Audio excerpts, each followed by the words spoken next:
Benvenuta! Oggi Heavy Metal Even ha il piacere di ospitare una piccola leggenda del power nostrano che di recente si è reinventata in maniera bombastica ma valida.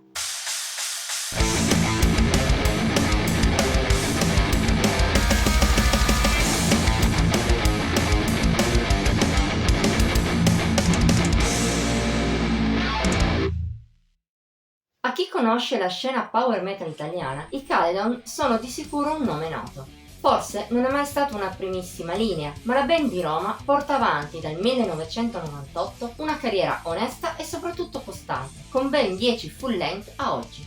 Full length in cui i Caledon hanno sempre raccontato la storia del reame fantastico omonimo nella serie dei Legends of the Forgotten Realm e negli spin-off dedicati ai singoli personaggi della saga. Una saga a cui non fa eccezione neppure il recente capitolo 7 intitolato Evil Awakens. Primo album dei Caledon da 5 anni a questa parte, vede i romani spingersi oltre quanto fatto in passato, almeno a livello stilistico.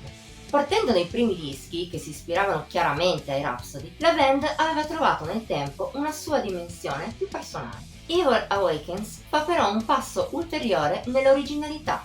Se il power metal rimane la base per il gruppo, le sue usuali orchestrazioni si sono ridotte.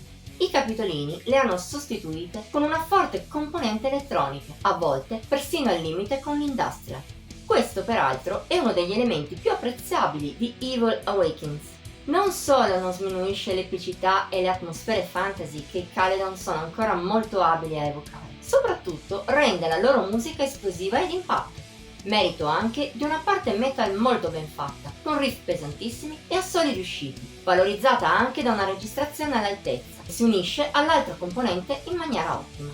Il risultato è un album che riesce nel suo duplice obiettivo di essere bombastico e di trasportarci in un mondo fantasy ed evocativo. E così poco importa se ogni tanto il concept porta i Caledon a inserire passaggi parlati o corali non del tutto necessari, o se qualche passaggio a tratti è un po' troppo zuccheroso e spezza l'intensità battagliera del resto. Sono dettagli minimi che non influiscono troppo su Evil Awakens.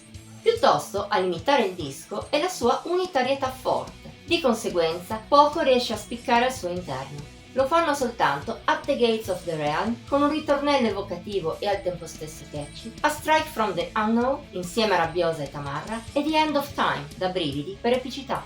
Ma in fondo non è un grande problema, anche così lo standard di qualità è molto alto. Insomma, forse Evil Awakens non sarà un capolavoro o l'album che cambierà la storia del power metal.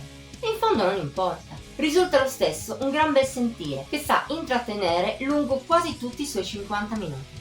In un mondo come il power di oggi, in cui è normale essere piacevoli ma poco ricordabili, qualcosa che incide con tanta solidità non si può che lodare.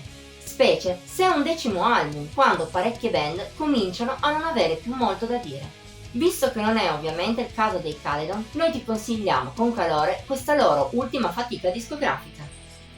Voto di Heavy Metal Even 81 su 100. Anche per oggi è tutto. Se ti è piaciuta la recensione metti il like, condividila e commentala. Puoi anche iscriverti al canale e attivare la campanella delle notifiche per rimanere sempre aggiornato sui nostri nuovi video. Ti invitiamo inoltre a seguirci su Facebook, Instagram e Pinterest. Trovi i link qui sotto in descrizione. Ci vediamo la prossima volta!